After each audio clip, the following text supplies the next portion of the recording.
साथियों, कैसे हो आप सब? उम्मीद करता हूँ आप बहुत अच्छे होंगे। देखिए, मैंने कुछ पहले वीडियो बनाई थी जिसमें मैंने बी फार्मा के बारे में बताया था और बीएससी और बीए के बारे में बताया था। फुल इन्फॉर्मेशन दी थी आप किस तरीके से कर सकते हैं, क्या क्या चीजें उसमें चाहिए, सारी जानकारी मैंने दी थी। आप लोगों ने उसे बहुत प्यार दिया और बहुत अच्छी तरीके से देखा है। और जिन बच्चों ने अब तक नहीं देखी वो भी आप देख सकते हैं। ठीक है, लेकिन मैं आज बात करने आया हूँ किसके बारे में?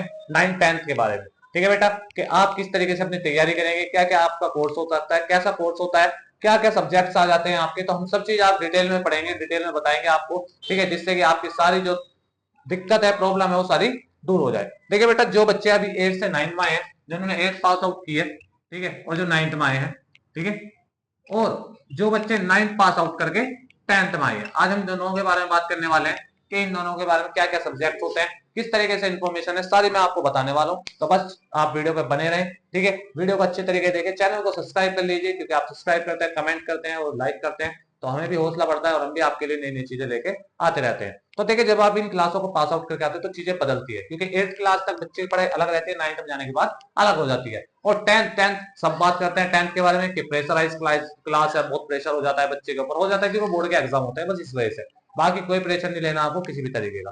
ठीक है, तो मैं पहले बात करता हूँ जो बच्चे 8th से 9th में आए हैं। बेटा, 8th में देखिए आपके पास बहुत सारे सब्जेक्ट है, किसी के पास 9 सब्जेक्ट होते हैं, किसी के पास 10 सब्जेक्ट होते हैं। ठीक है, लेकिन 9th में वो सब्जेक्ट कितने हो जाते हैं? 9th में सब्जेक्ट हो जाते हैं कुल वो 6।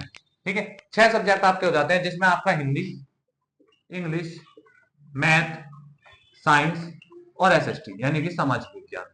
हिंदी, इंग्लिश, मैथ, एसएसटी, सामाजिक विज्ञान और आर्ट। ठीक है, या बहुत से बच्चों के पास कंप्यूटर भी होता है। ठीक है जी, या तो आर्ट या कंप्यूटर। तो आपके पास कुछ 6 सब्जेक्ट होते हैं जिन पे आपको काम करना होता है। देखिए, 8वीं तक आपने जैसी पढ़ाई करी, 8th क्लास तक आपने जो भी पढ़ा, अब यहाँ पे आके वो बहुत कुछ अलग होने वाला है। ठीक है, आपकी जो 10th, अगर आपको अपनी 10th अच्छी करनी है तो आपको 9th बहुत अच्छी से पढ़ के जानी होगी, 9th को बहुत अच्छे से समझना होगा, उसके बाद आपको 10th बहुत अच्छे से समझ में आ जाएगी। अब हम सब सोचते जरूर है कि नहीं, हम इस बार, अब जैसे मेरा मान लो अब नया सेशन चलने वाला है, कि हम बिल्कुल बहुत अच्छे से पढ़ेंगे, एक एक नोटबुक बनाएंगे, अच्छे से काम करेंगे, अच्छे से अपने नोट्स तैयार करेंगे। लेकिन वो सिर्फ 2 या 3 महीने का ही चस्का रहता है। ठीक है, उसके बाद आप लोग वो चीजें छोड़ देते हो। आप लोग क्या, मैं भी सब छोड़ देते हैं। ठीक है, कि वो शुरुआत में ज्यादा चस्का रहता है और लास्ट में आकर हमसे थोड़ा सा कम कर जाए। बट आप ऐसा ना करें, आप स्टार्टिंग से ही अपनी पढ़ाई को टाइम देते चले। मैं ये नहीं कह रहा कि आप बिल्कुल टाइम टेबल के हिसाब से चलो, नहीं। अगर मैं कहूं कि आप बिल्कुल टाइम टेबल के हिसाब से चलो, तो आप बिल्कुल नहीं चलेंगे टाइम टेबल के हिसाब से। ठीक है, क्योंकि टाइम टेबल कुछ नाम की कोई चीज होती ही नहीं है। ठीक है, इसे आप 4 दिन फॉलो करेंगे, 5 दिन से आप खुद फॉलो नहीं करोगे। ठीक है, लाइफ में होना चाहिए बेटा डिसिप्लिन। ठीक है, ये टाइम टेबल वगैरह कुछ नहीं होता। टाइम टेबल में आप लिख दो कि मैं 4 घंटे पढ़ूंगा, 5 घंटे पढ़ूंगा, कोई फायदा नहीं है। ठीक है, 4 5 घंटे कोई नहीं पढ़ता। ठीक है, कोई भी नहीं पढ़ता, ये सब सिर्फ कहने की बात है। हाँ, जब एग्जाम आते हैं तब बच्चे रात रात भर जाग के पढ़ते हैं, सुबह पढ़ते हैं, वो बात अलग है। लेकिन आप डे बाई डे के हिसाब से पढ़ो। आप इतना प्रेशराइज लेते हैं क्योंकि आप एग्जाम के टाइम ही जाके पढ़ो। ठीक है, आप स्टार्टिंग से थोड़ा थोड़ा अपना कवर अप करते हो, अपना पैकअप बना के रखो कि नहीं, मुझे इस हिसाब से पढ़ना है, मेरी ये तैयारी होनी चाहिए, और एग्जाम टाइम पे बस उसका रिवीजन करना होता है। ठीक है, अब जैसे अप्रैल मई जून, या है अप्रैल से मई तक आपकी 20 मई तक की क्लास चलती है। ठीक है, अप्रैल से 20 मई तक की है। अब आपकी 1 महीना 10 दिन की छुट्टी पड़ती है, वो छुट्टी भी आपकी वेस्ट जाती है क्योंकि आप इधर उधर घूमने में लगाते हो। और जो छुट्टी अभी आपको मिली हुई है, ये भी आपकी वेस्टेज हो रही है, क्योंकि आप इनमें भी अपनी पढ़ाई नहीं कर रहे हो। तो सबसे पहले तो इन छुट्टियों का थोड़ा सा आप क्या है, कॉम्प्रोमाइज मत करो किसी भी चीज में। ठीक है, इन छुट्टियों को थोड़ा सा अपने लिए वैल्यूबल बनाओ। ठीक है, इसकी वैल्यू आपको बहुत काम आएगी। ठीक है, अगर आप अभी से थोड़ा बहुत पढ़ने लग जाओगे, अपने आप पे काम करने लग जाओगे, तो आपकी जो क्लास है वो बहुत अच्छे से समझ में आ जाएगी। गलती यही करनी नहीं है कि बिल्कुल भी, एक तो देखिए जो ये सब्जेक्ट आते हैं ना, इन सब्जेक्ट से अच्छी से आपको नॉलेज देनी है, और वो नॉलेज देने के लिए भी मैं तैयार हूँ। ठीक है, मैंने जैसे पहले एक वीडियो बना रखी है, बोल भी रखा है, और मैं फिर बोल रहा हूँ। ठीक है, कि अब के 3 या 4 अप्रैल से मैं आपकी क्लास शुरू कर दूंगा पढ़ाने के लिए। ठीक है, जिसमें मैं आपको हिंदी, ठीक है, इंग्लिश और साइंस, ये 3 सब्जेक्ट में आपके लेके चलूंगा, हिंदी, इंग्लिश, साइंस। इसके बाद आपके क्या बचते हैं? एसएसटी बच गया जी हमारा, आर्ट बच गया जी हमारा। ठीक है, हिंदी, इंग्लिश और मैथ बच गया आपका। ठीक है, क्योंकि मैथ में कराता तो हूँ, बट मैं ज्यादा नहीं ले सकता। ठीक है, क्योंकि मेरी भी एक प्रॉब्लम हो जाती है, और भी क्लासेस का देखना होता है, इस वजह से मैं 9th क्लास को, जो बच्चे 9th क्लास में आ रहे हैं, ठीक है, जो बच्चे 9th में है और जो बच्चे 10th में है, मैं इनकी हिंदी, इंग्लिश, साइंस ये बहुत अच्छे से पढ़ाऊंगा। एक एक घंटे की क्लास हो करेगी, लाइव क्लास हो करेगी, जिसमें आपको मेरे साथ जुड़ना पड़ेगा। ठीक है, फ्री ऑफ कॉस्ट है, कोई उसकी कॉस्ट नहीं है। आप लोगों को जुड़ना है, मैं जितनी नॉलेज आपको दे सकूंगा उतनी आपको दूंगा। ठीक है, क्योंकि इस टाइम आपको नॉलेज देना बहुत जरूरी है, जहां से भी मिले। आप सब कोचिंग पढ़ते होंगे, ट्यूशन पढ़ते होंगे, वहां से पढ़िए, कोई दिक्कत नहीं है, बट आप मेरे साथ भी जरूर जुड़े, जिससे आपको 2 बातें फालतू सीखने को मिले। क्या पता मैं कुछ फालतू बता दूं, या कुछ टीचर्स आपके फालतू चीजें बता दे, जो आपको नॉलेज में आ जाए और जो आपको अच्छे समझ में आ जाए, तो वो भी हम स्टार्ट करेंगे, वो भी आपको पढ़ाना हम स्टार्ट करेंगे। मैंने इस बार 10th से स्टार्ट किया है कि 10th के जो बोर्ड हुए थे मैंने वहां पे पढ़ाया था, और काफी अच्छा रिस्पॉन्स रहा है बच्चों का उसमें भी। ठीक है, तो आप ये चीजें जरूर फॉलो करें। ठीक है, इसके बाद बच्चे की बात करते हैं 10th के बारे में, जो बच्चे 10th में आने वाले हैं। ठीक है, 9th से पास आउट हो गए, तो बेटा जैसा आपने 9th अब तक पढ़ा, देखिए वो तो आप लोगों को पता है कि आपने किस तरीके से अपनी पढ़ाई की है, किस तरीके से नहीं किया। बहुत सारे बच्चे हैं जिनकी 9th बहुत अच्छे से गई है, बहुत सारे बच्चे हैं जिनकी 9th डाउन गई है। तो पहली बात तो डरने की कोई जरूरत नहीं, चाहे आपकी 9th क्लास कैसे भी गई हो। ठीक है, बट अब 10th क्लास में आपको करना क्या है, क्योंकि अब आपके बोर्ड है। ठीक है, आपका मिशन होना चाहिए क्या, 2025-26। ठीक है, ये मिशन है अब आपका। आपने अब तक क्या करा, कुछ फायदा नहीं है कुछ। जो बच्चे 10th में आ रहे हैं मैं उनकी बात कर रहा हूँ पहले। ठीक है, जो बच्चे 10th में आए हैं, तो 2025-26 आपको इसमें अच्छे नंबर लाने हैं, रिकॉर्ड बनाना है। किसी भी एग्जाम को ऐसा नहीं सोचना कि नहीं ये मेरे काम का नहीं है, मैं इसमें क्यों टाइम वेस्ट करूं। नहीं, आपका अगर मान लो यहाँ पे 30 नंबर का कोई एग्जाम स्कूल में हो रहा है या 70 नंबर का एग्जाम कोई स्कूल में हो रहा है, तो बेटा वो अटेम्प्ट करना है और बहुत अच्छे से अटेम्प्ट करना है। उसे यही सोच के दो कि मैं बोर्ड का एग्जाम दे रहा हूँ, ठीक है, या दे रही हूँ। तो आप जब भी उसमें वैल्यूबल बन पाओगे तभी आपके नंबर बनेंगे। अगर आप ये डिसाइड कर लोगे नहीं मेरे नंबर कहीं झूठते नहीं है या कुछ भी नहीं होता, तो वो चीजें बेटा बहुत गलत हो जाती है। देखिए आपका जो बोर्ड का एग्जाम होता है, वो बोर्ड का एग्जाम होता है आपका 70 मार्क्स का। ठीक है, 70 मार्क्स का वो आपका बोर्ड का एग्जाम होता है, जिसमें आपको प्लस 30 मार्क्स मिलते हैं स्कूल की तरफ से, यानी प्रैक्टिकल के नंबर। ठीक है, अब आपका टोटल हो गया 100 मार्क्स का। ठीक है, अब ये 100 मार्क्स में से 30 मार्क्स तो आपको स्कूल वाला दे रहा है, हर सब्जेक्ट में देगा वो आपको। ठीक है, आपको हिंदी में देगा, इंग्लिश में, मैथ में भी है, साइंस में भी है, एसएसटी में भी, आर्ट है तो आर्ट में, वरना कंप्यूटर में।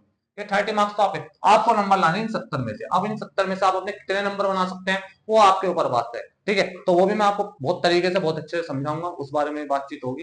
बट अभी बातचीत हो रही है कि आपको करना क्या नहीं। तो सबसे पहली बात, टाइम टेबल से मत चलना।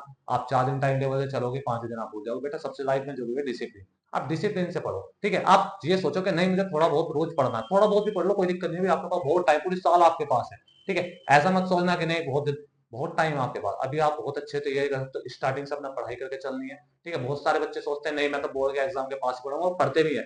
मैं भी जैसे कोचिंग कराता हूँ बच्चों को, मेरे पास बहुत सारे बच्चे लास्ट टाइम में आते हैं कि सब बस सब पास करा दो। ठीक है, तो आप वो चीज मत सोचो, अपने दिमाग से वो चीज निकाल दो, पास होने वाला, पास तो आप हो ही जाओगे, पास होने में कोई दिक्कत नहीं। बट आपकी जो परसेंटेज है वो काफी मैटर करती है 10th में। ठीक है, तो आपने जैसे भी अपने पढ़ना है बहुत अच्छे से पढ़ना है, टाइम टेबल को भूल जाओ कि टाइम टेबल से पढ़ना है। जिसका पढ़ने का जैसा हिसाब वो पढ़े। ठीक है, किसी के कहने से नहीं पढ़ना कि नहीं भाई तू 2 घंटे पढ़, कोई 3 घंटे, नहीं। आपको टाइम टेबल से नहीं, अपने हिसाब से पढ़ना, जिस तरीके से भी आप अपना लेके चलोगे आप अच्छे से लेके चलोगे और अच्छे से पढ़ोगे। ठीक है, इसके बाद भी अगर आपको कोई दिक्कत आ रही है 9th या 10th में किसी भी तरीके की, तो वो मैं जैसे मैंने आपसे बताया कि मैं स्टार्ट करने वाला हूँ आपकी क्लास। ठीक है, मैं आपको दोबारा रिपीट कर रहा हूँ एक बार, 9th की भी और 10th की भी। ठीक है, 9th की भी और 10th की भी। इस बार मैं पहली बार ले रहा हूँ क्लास, तो लाइव क्लास, क्योंकि मैंने ली थी लाइव क्लास, मैंने बोर्ड में ही ली थी, बोर्ड एग्जाम के रिलेटेड थी, और बहुत अच्छा रिस्पॉन्स था बच्चों का, बहुत प्यार मिला है उसमें भी। ठीक है, तो 9th में भी हम आपको हिंदी, इंग्लिश और मैथ, सॉरी मैथ नहीं साइंस, सॉरी सॉरी, ठीक है, हिंदी इंग्लिश और साइंस, यही मैं आपको 9th में पढ़ाऊंगा। और जो बच्चे 10th में हैं उन्हें भी मैं यही सब्जेक्ट पढ़ाने वाला हूँ। ठीक है, तो आपको मेरे साथ जुड़े रहना है, जिससे कि आप अच्छे हिंदी इंग्लिश साइंस के आप टेंशन बिल्कुल लो मत। और जब आपके बोर्ड के एग्जाम आएंगे या जब बच्चों के फाइनल पेपर आते हैं, तो मैं आपको ऑल सब्जेक्ट लेके बताता हूँ, ऑल सब्जेक्ट के बारे में बात करता हूँ, क्योंकि आप मेरी वीडियो देख सकते हैं, चैनल पे है, बहुत सारी वीडियोस पड़ी हुई है, तो आप वहां भी देख सकते हैं। ये मैं करने वाला हूँ आपकी अप्रैल में स्टार्ट, 3 या 4 अप्रैल में मैं स्टार्ट कर दूंगा बेटा। ठीक है, जो 1 घंटे की क्लास होगी, ठीक है, जिसमें हम डे बना लेंगे, कौन सा दिन क्या है, हम टाइम टेबल भी बना देंगे उसमें कि इस दिन हमें ये पढ़ना है, इस दिन हमें टाइम टेबल। देखिए मैं किस चीज का टाइम टेबल बोल रहा हूँ, सब्जेक्ट का, ना कि मैं पढ़ाने का कि मैं इस टाइम टेबल पढ़ाऊंगा, नहीं, मैं सिर्फ सब्जेक्ट का बोल रहा हूँ कि आज मैं ये वाला सब्जेक्ट पढ़ाऊंगा, आज मैं ये पढ़ाऊंगा या आज मैं ये पढ़ाऊंगा। मैंने यहाँ पे ये बात नहीं कही कि मैं 4 घंटे पढ़ाऊंगा, 5 घंटे नहीं, मैं बात कर रहा हूँ बेटा यहाँ पे किसकी, सब्जेक्ट की। तो आप सब्जेक्ट्स को ले सकते हैं कि हाँ आज मुझे हिंदी पढ़नी है, आज मैथ पढ़ने का मन, आज मैथ पढ़ लिया, आज हिंदी इंग्लिश का बना इंग्लिश। ठीक है, और प्यार से पढ़ना है, प्यार से जोन में पढ़ना है, एकदम बिल्कुल भी ज्यादा दिक्कत नहीं लेनी, ये नहीं सोचना मैं 10th क्लास में आ गया, हाइपर नहीं होना, बिल्कुल भी गुस्सा नहीं करना। ठीक है, बहुत प्यार से पढ़ना है, शांति से पढ़ना है, बहुत अच्छी तैयारी हो जाएगी। ऐसे 9th वाले बच्चे जो है उन्हें भी बहुत अच्छे से पढ़ना है, उन्हें भी अपने देखना है, अब तक जो हुआ सब कुछ भूल जाइए, नई शुरुआत है, नई क्लास है, नया सिलेबस है, अच्छे से पढ़ना है, बहुत तरीके से पढ़ना है। आपको कोई दिक्कत है 9th में या 10th में, और 11 12th है उनकी भी बात करूंगा, उनके लिए भी वीडियो बनाऊंगा, टेंशन आपको मत लो। ठीक है, आपके लिए भी सोचेंगे, पर फिलहाल 9th 10th की बात थी यहाँ पे। तो अगर किसी को कोई दिक्कत आ रही है, जो भी बच्चा इस वीडियो को देख रहा है, ठीक है, मेरा कोई भी भाई बहन, तो आप प्लीज मुझे कमेंट कीजिए, कमेंट में अपनी मुझे बताइए क्या प्रॉब्लम आ रही है, किसी सब्जेक्ट के बारे में आती है या किसी भी चीज को लेके आ रही है, तो मैं आपकी सॉल्व करूंगा। ठीक है, बस आप चैनल को सब्सक्राइब कर लीजिए, लाइक कीजिए, कमेंट कीजिए, और हाँ, चैनल को सब्सक्राइब करने के बाद नोटिफिकेशन ऑन कर लीजिए, जिससे कि मैं जो भी वीडियो डालूं, जो भी मैं आपको अपडेट दूं, वो आप देख सकते हैं। और जिन बच्चों ने 12th कर लिया है उसके लिए मैंने वीडियो डाल रखी है। क्या आप D pharma, B pharma, B या बीएससी में अगर एडमिशन लेना चाहते हैं तो आप प्लीज एक बार उस वीडियो को जरूर देख के जाएं, जिससे कि आपको सारी इन्फॉर्मेशन मिलती रहे। आज के लिए तो इतना ही, मिलते हैं आपसे अगली नेक्स्ट वीडियो में। और जैसे कि मैंने आपसे वादा किया है कि मैं स्टार्ट करूंगा एक क्लास, तो आपको वो ज्वाइन करनी है मेरे साथ, आप चैनल को सब्सक्राइब कर लीजिए। धन्यवाद।